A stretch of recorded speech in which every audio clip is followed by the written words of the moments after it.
When we talk about an abduction case, we are not just talking about the crime on paper. We are talking about a living nightmare that unfolds in real time, one that tests every layer of our justice system and every fiber of our family's heart. Because the moment that someone is taken, everything changes. Time slows down for the family, yet it accelerates for law enforcement. And from the very first 911 call, the weight of responsibility is enormous. As officers arrive, knowing that every footprint and every tire track and every fiber or every digital breadcrumb could mean the difference between life and death. And the first and the most critical step in securing the scene is locking it down so that no meaningful neighbor, no panicked relative, or no curious bystander contaminates potential evidence. Because of once a scene is compromised, you cannot undo it. You cannot recreate it, and prosecutors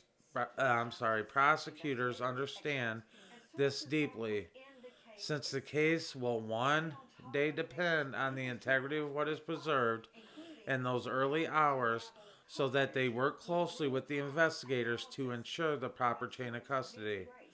Meticulously document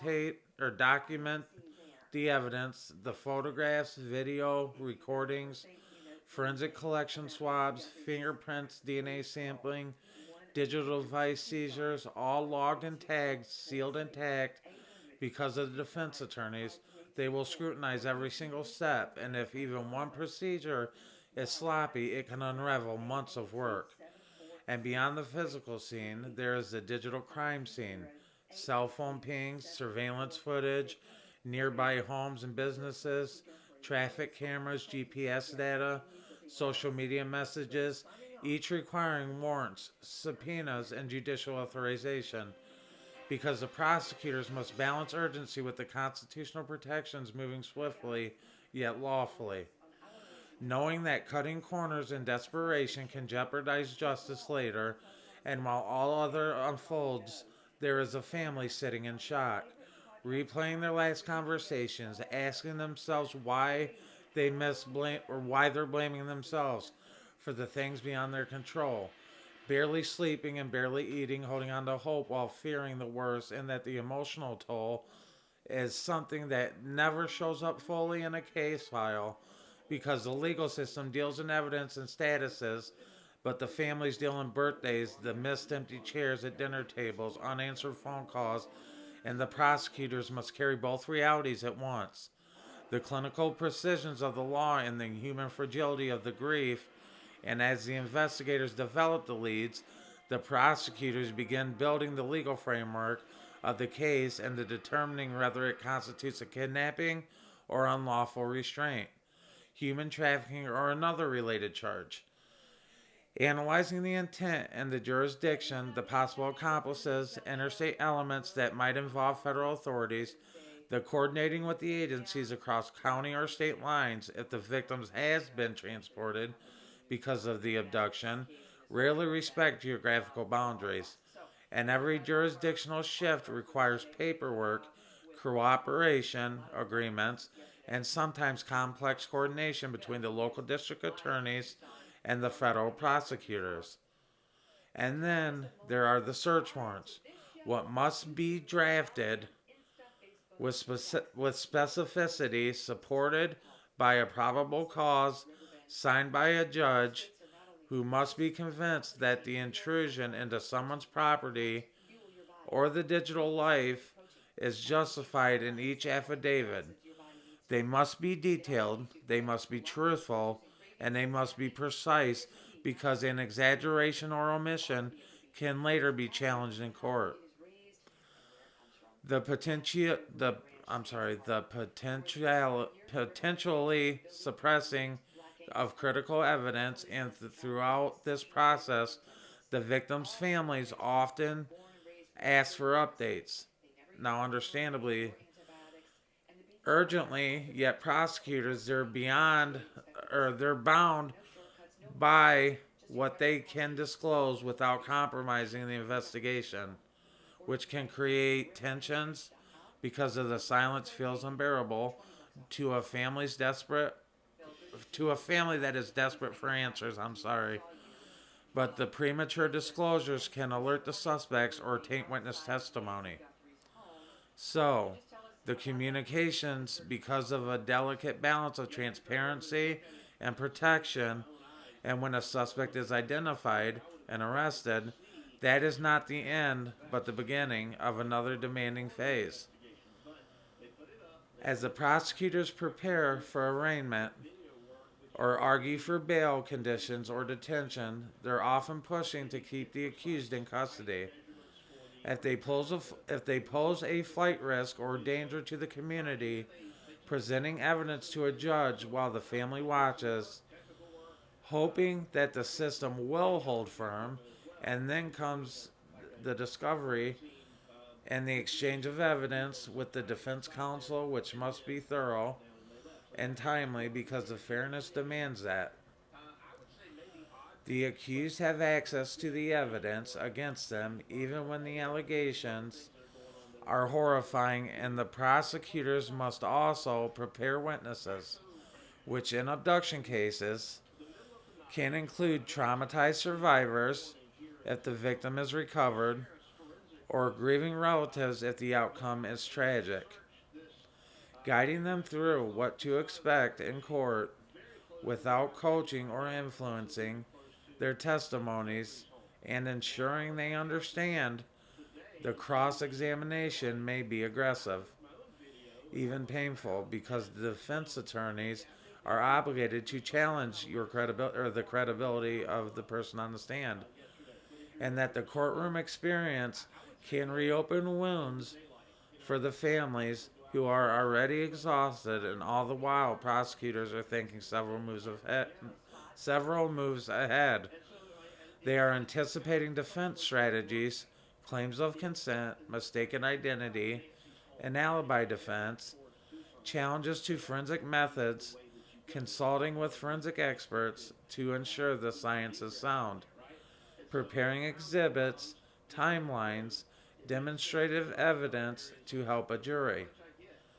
Also, to understand the sequence of events because the abduction cases often hinge on chronology. When was the victim last seen? When did the suspect's phone move? Or when did the surveillance capture a vehicle? And any inconsistency can create reasonable doubt. And the emotional toll does not rest solely on the families. The investigators and prosecutors carry it too, reviewing disturbing evidence and listening to frantic calls, reading messages frozen in time, yet they must compartmentalize enough to remain objective. Because the justice system requires not only passion but the discipline, and if the case does go to trial, the burden is high. Proof beyond a reasonable doubt, which means every element of the of the charge must be established clearly, convincingly, and the jurors must be guided carefully through the facts without inflaming the prejudice, because a conviction obtained through unfair tactics can be overturned, re-traumatizing the family and undermining trust in the system. And even after a verdict, there may be sentencing hearings, victim impact statements where the family speak directly about the harm done, and the appeals that can stretch out for years. Motions for new trials, post-conviction reviews, each reopening the file and emotionally reopening the wounds, and the opening wounds for the families, and the toll, which is measured not just in court dates but in the sleepless nights and the financial strain from time off work.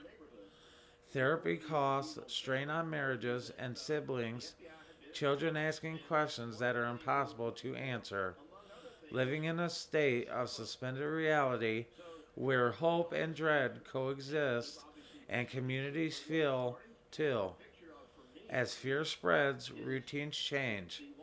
Parents hold their children tighter, and neighborhoods organize searches and vigils, and the case becomes not just a private tragedy, but a public reckoning.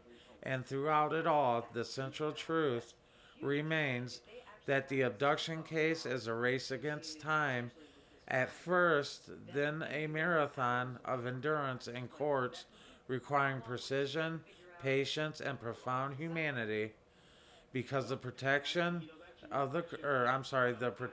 the crime scene is about more than taping off the area and evidence markers. It is about protecting the integrity of the truth, and the prosecuting those prosecuting the case. It is about more than securing a conviction. It is about affirming that a life matters, that a family's pain is acknowledged, that the rule of law stands firm even in the face of unimaginable harm.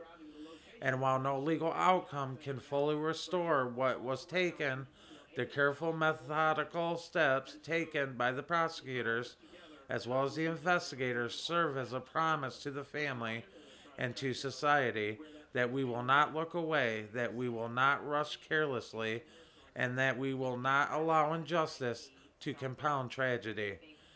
And so, when we consider how hard it is to handle an abduction case, we must understand it's hard because it demands everything, not only intellectually, with intellectual rigor, emotional resilience, and ethical clarity, relentlessness, attention to detail, and because of the center of it all is a human being whose absence echoes through every courtroom, in every hallway, and every home, waiting for answers.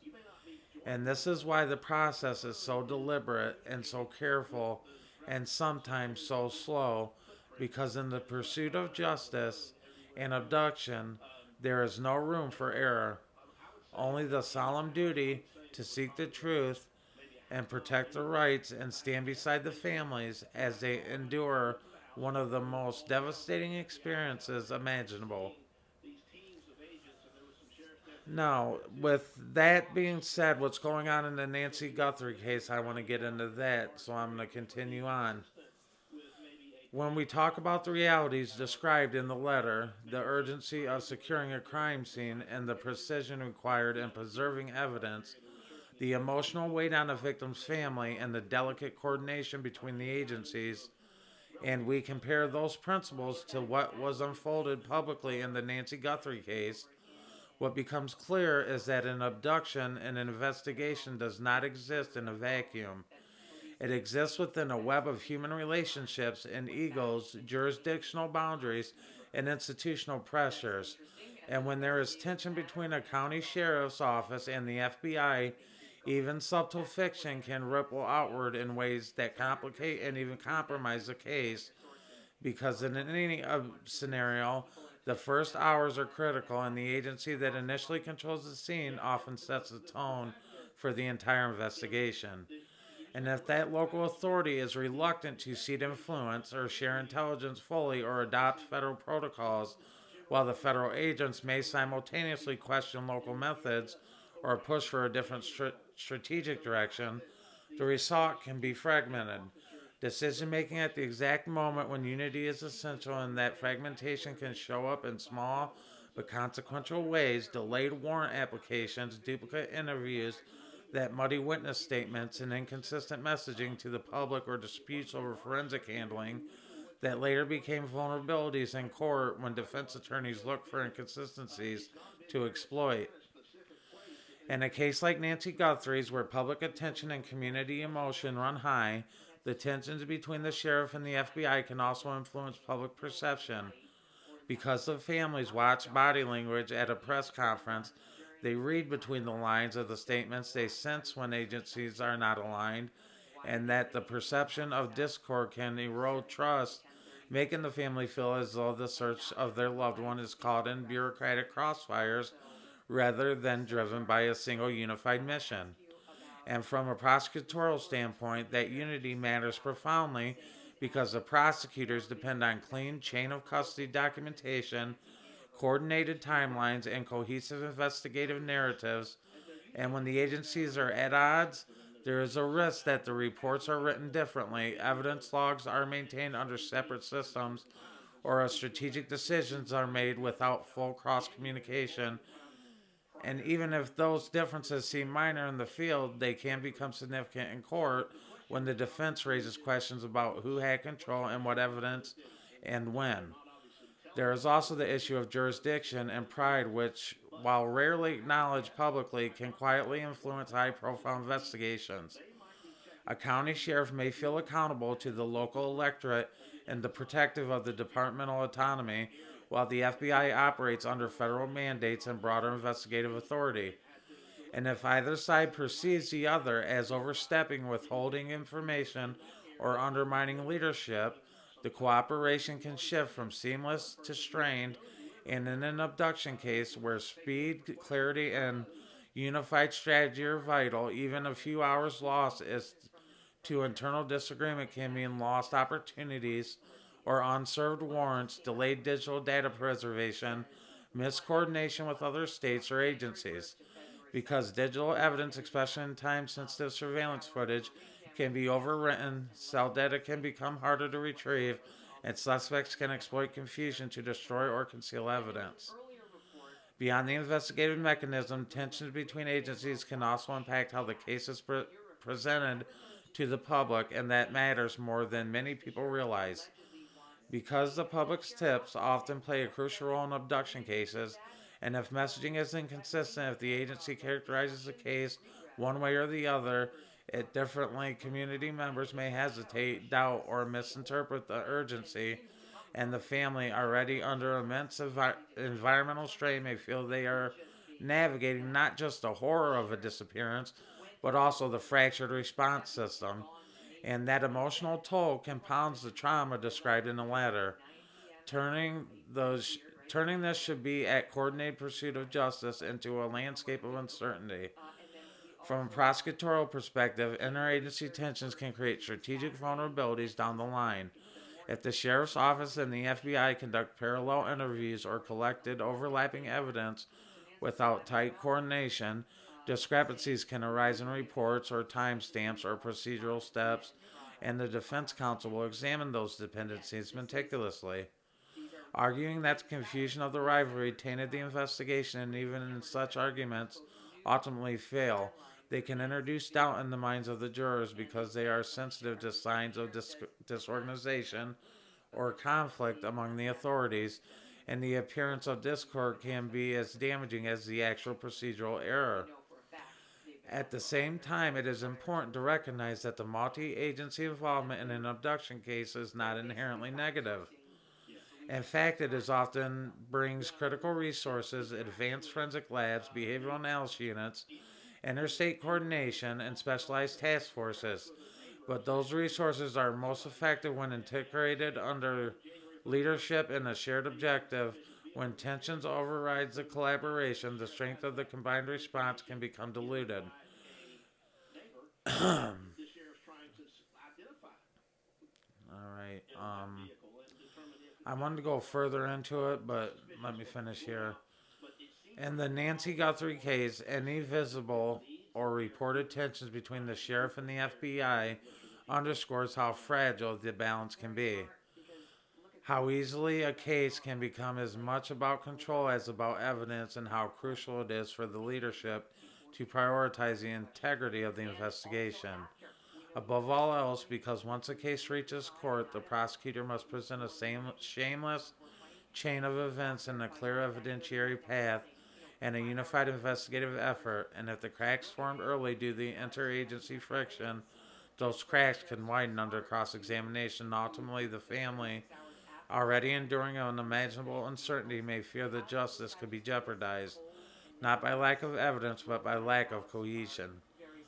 So when we compare the ideals outlined in the original speech, the sacred duty to preserve the scene, to move swiftly and lawfully, to shield the family from unnecessary harm.